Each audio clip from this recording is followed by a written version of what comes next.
Salutations, Jones Nation. Welcome back to the show. Today we're doing a review of the movie The Nun.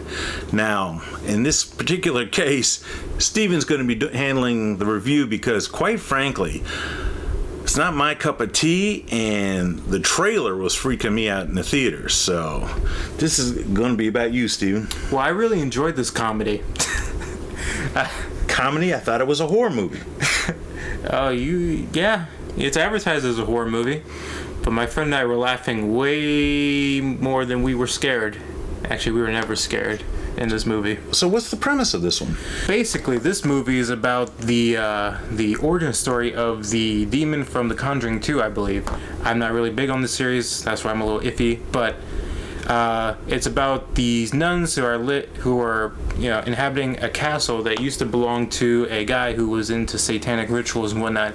And before the nuns inhabited it, this guy did a ceremony, or I don't know, and tried to summon this particular demon, and had it fail, and gets closed, and then gets reopened, and now this demon is inside the walls of this castle, but he can't get out.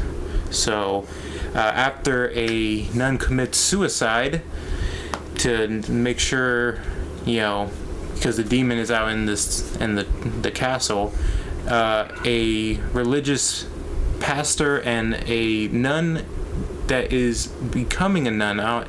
She's a student becoming a nun. She goes with this guy to the castle to take care of this. And yeah. I don't know why she would be qualified to do that, but she apparently was qualified enough to go with him. Now, originally, the Conjuring series was considered quite scary. Is this a letdown for it, or were you just in a good mood that day? My friend and I, he kind of dragged me along to this movie. He likes horror movies. I enjoy getting scared every so often, but I'm not big on paranormal, but I know it's real. So I can understand why it'd be scary. And I can understand that some of those movies are scary. But this one, early on, just made me laugh. And once a horror movie makes you laugh at something that's serious, it takes a lot of effort to get back into the right, feeling, the right atmosphere to actually fully enjoy the movie and be scared. It's just they had the things they showed, the characters, how they were and how they handled situations. I mean, scary things were being killed by, killed because some of these things are hallucinations, some are not. But they were being killed, and that the main characters were fighting these things and winning. And it's like, so once you can prove you can fight back, you lose some of the thriller parts of it. And on top of that, do some of the writing and the storytelling. It was just funny. Now, how was it as a technical? I mean, how was it shot nicely? The special effects, those kind of things. Yeah, I mean, it was shot pretty good. Nothing outstanding, but I would say above average. Soundtrack, it got your typical spooky soundtrack. Very dark scenes. Pretty atmospheric with what they were going for. The castle itself is pretty creepy, along with it's surrounded by crosses and whatnot, to keep this thing in. And overall, atmosphere-wise and technically how they filmed it, it's pretty good. Pretty good on that part. But everything inside of it, not so much. Overall, how do you feel about this movie? Is it something, do you have to be a fan of the series to go see it, or what would you say? If you're a fan of this series and you really are into the lore of horror movies, then I would say sure. I mean, you can go see this movie and see the lore of this particular demon and how it made its way into the world and into The Conjuring 2.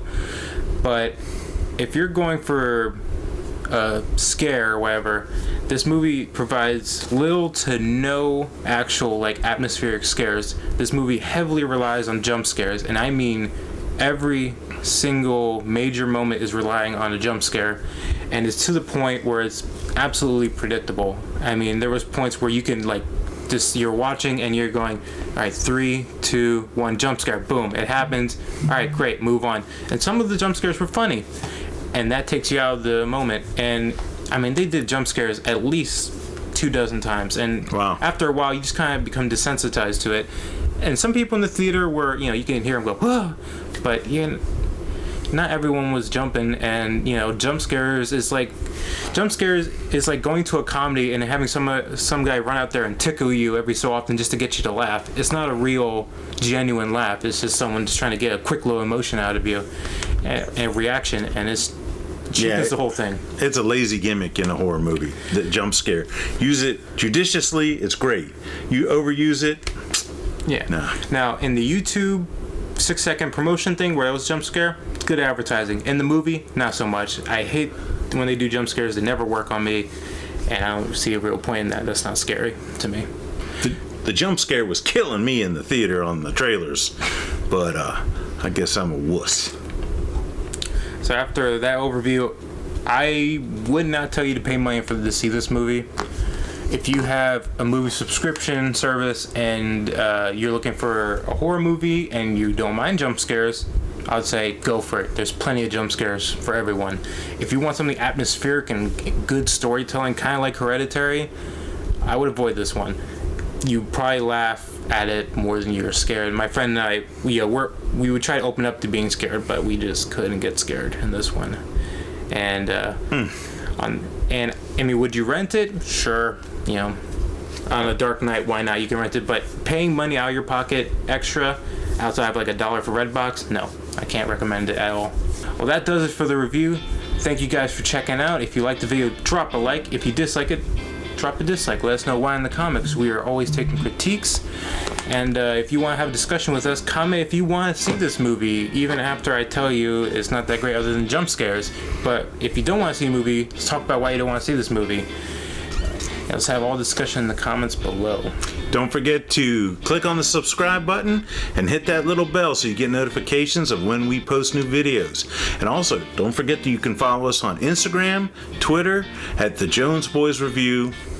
And you can't forget Stardust, where we post our initial reviews walking out of the movie. Not the full review, but our initial impressions, so you can always know the second we walk out how we're feeling on this movie, what we're leaning to. And then the review will always follow not long after. Catch you later. Adios, nation.